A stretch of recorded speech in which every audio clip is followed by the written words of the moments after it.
Hey guys, I wanted to show you how to make yogurt in a crock pot. If you have a crock pot, what you need to remember is that the temperature will get too high if you have the lid on like that. So what I did was, before I put the yogurt in the jar into the crock pot, I had it on the counter next to it, and I put the lid on while it was warming up so that it would be warm when the yogurt went in. And then after that, I took a towel and put it over the top. Now the towel will let some of the heat out, but the water down at the bottom will stay warm, and it worked really well. The other way you can do it is so you bring your milk up to 180 degrees, and that pasteurizes it. Then you add your culture, your start. If you want thicker, you add a few tablespoons of milk powder, and then did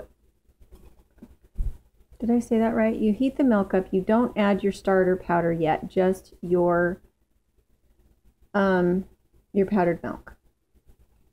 So you heat it up to 180, then let it cool down to 115. When it's at 115, you add your yogurt powder or your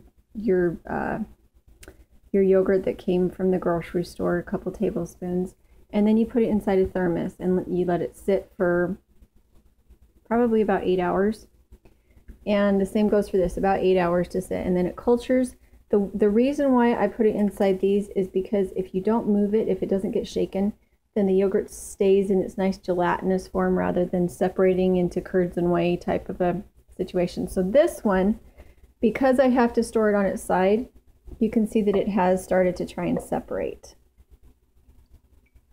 However, it's really nice and thick, and since I just drink it in the morning for breakfast, I'm not really going to care. Make sure that, and then the timer is nice because then it'll turn off after 8 hours. So anyway, I thought that might help you guys. If you try to add your start to cold milk or milk that has not been heated up to pasteurize it, then you can get the wrong bacteria inoculating into your milk, and that's why you heat it.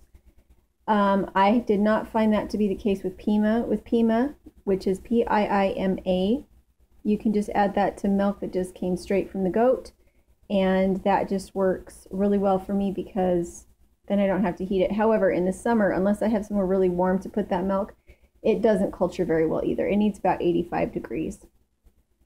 So there's homemade yogurt for you. Thanks.